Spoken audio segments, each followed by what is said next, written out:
Good morning, Venti viewers. It's actually cold in LA today. It's like 48 degrees. That's kind of surprising. So last night, DJI gave us a surprise. They gave us the firmware update for this to be able to do the things that it should have been able to do from day one. So we're gonna go to downtown and do a sunrise shoot. It's gonna be totally off the cuff. I just updated the firmware, didn't even see how any of it works, so we're just gonna go figure it out, and I'm gonna take you guys with me. So let's go see what's going on.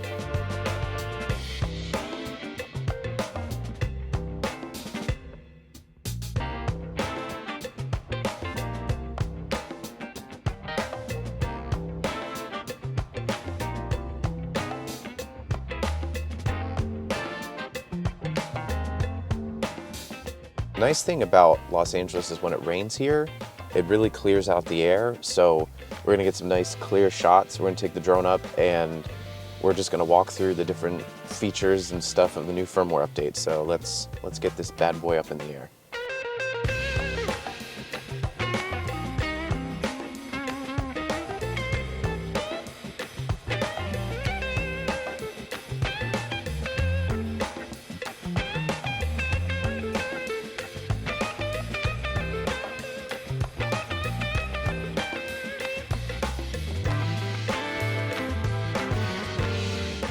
Okay, so before we do any hyperlapses or anything like that, I want to take a few shots of the city. Whenever I do it, I always choose AEB, and I do 5, which is 5 separate exposures. And a feature that DJI came out with last night is we can finally just shoot in RAW. You don't have to do JPEG plus RAW, which saves tons of space. So let's just take a few shots here.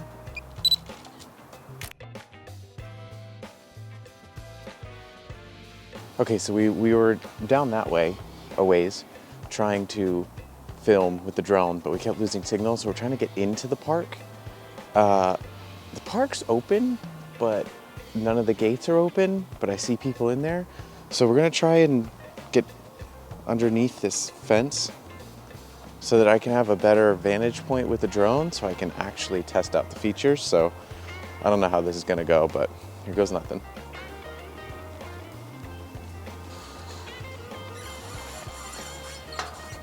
Shoot, it's stuck. Okay. It's good practice for the Spartan race I have on Saturday. Okay. Let's get out of the woods. Okay. Now that we're in a much better spot, we're gonna swap batteries and really test out this these new features. Life's always an adventure. Never know what to expect. Yeah, this is infinitely better. Okay. So I'm just testing out the zoom camera a little bit. I don't know how I feel about it. I feel that if you know what you're doing, maybe you could use it for like quick shots on Instagram, but overall the footage comes out pretty soft. So it would have to be a very, very quick shot. Although this shot of the building here with the plane in the top there, that's kind of cool. And then the clouds. Yeah, that's pretty legit.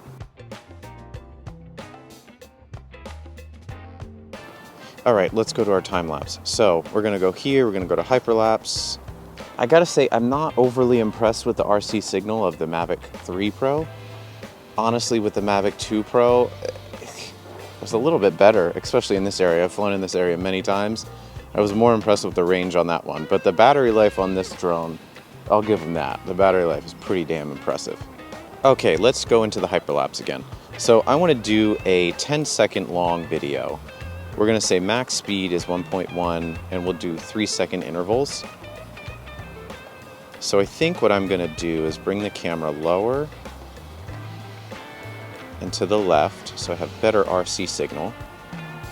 There've been a lot of crimes a lot recently in LA, which is probably why you're hearing all the sirens in the background. Okay, so let's get our settings right. So I want the aperture to be in auto, I want the ISO to be auto, but the shutter I want to be fixed. So let's do 500. Actually, let's do 1/320th. So I guess technically that would mean we're in shutter priority. So I'm going to hit record and just hold the joystick ever so slightly forward for 12 minutes. Because again, you don't have the ability to lock that miles per hour in like you did on the Mavic 2 Pro, at least to my knowledge so far. I've tried hitting the only function button that's on the remote controller and it doesn't do anything. So we're going to do our best to keep this around 0.7 to 0.9 miles per hour.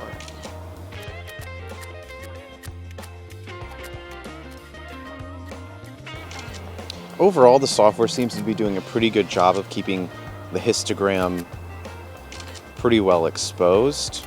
I'll be curious to see how much editing you can do in post to make this actually look pretty good. Because again, it's not in D-Log, it's just in regular auto mode. 5 minutes left. My thumb is starting to go very numb.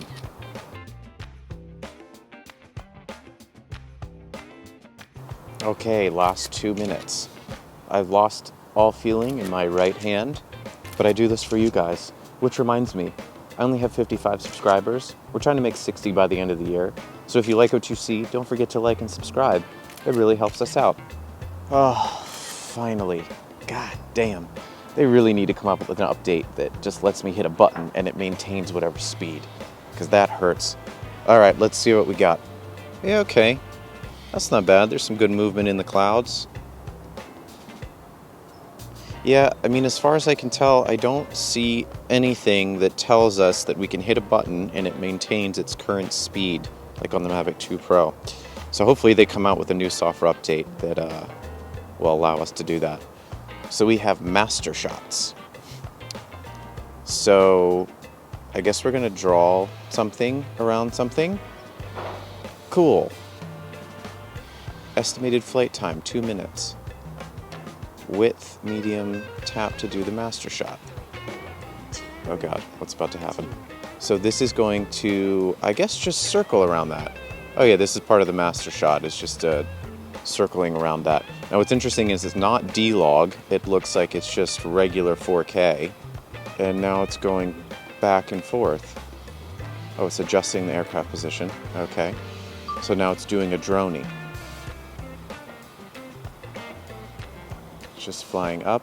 Oh, and then over here on the right we have our percentage of how much is done. Oh, and then it's going to do oh, it's doing all of the master shots in one span. Oh, that's interesting. Huh. Okay, so now it's doing a circle far away. Now it's going to pitch up and fly forward.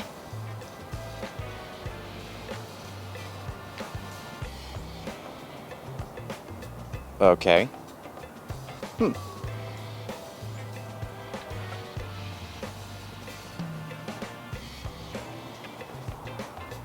Oh, now it's doing a roll plus fly forward. Oh, that's like in a cockpit of an airplane right there.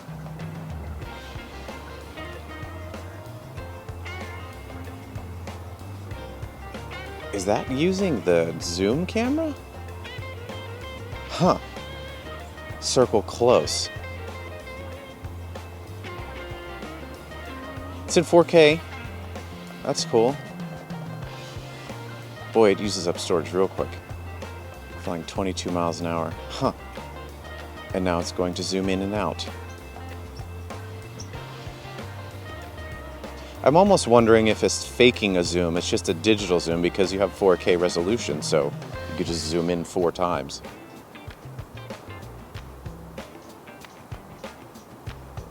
And now it's going to do a circle medium.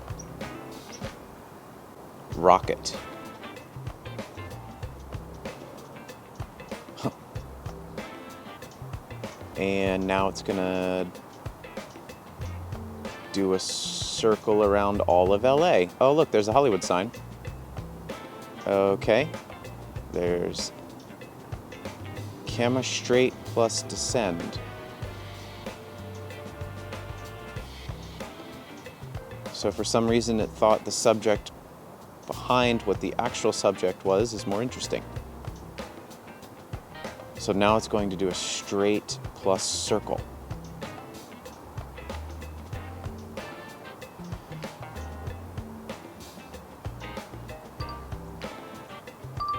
Okay. And then the aircraft returns to its original location where you started the master shot.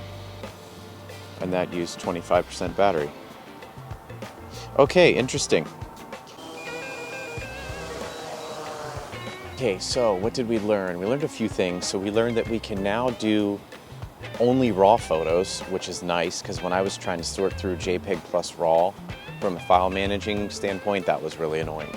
We also learned that you can't do time-lapse in the Explore mode, which kind of sucks. I mean, I don't know if I'd really ever use that because I don't know if I really, still not decided if I would ever actually use the Explore mode for a client in terms of using the footage. And then we also learned how Mastershots works. It does all the Mastershots in one go, which I don't know how I feel about that either. We have to play with this a little bit more. And the last thing we learned was actually how to do hyperlapse and time-lapse, and you can't have the drone fly at a consistent speed. You have to hold your finger on the joystick the entire time.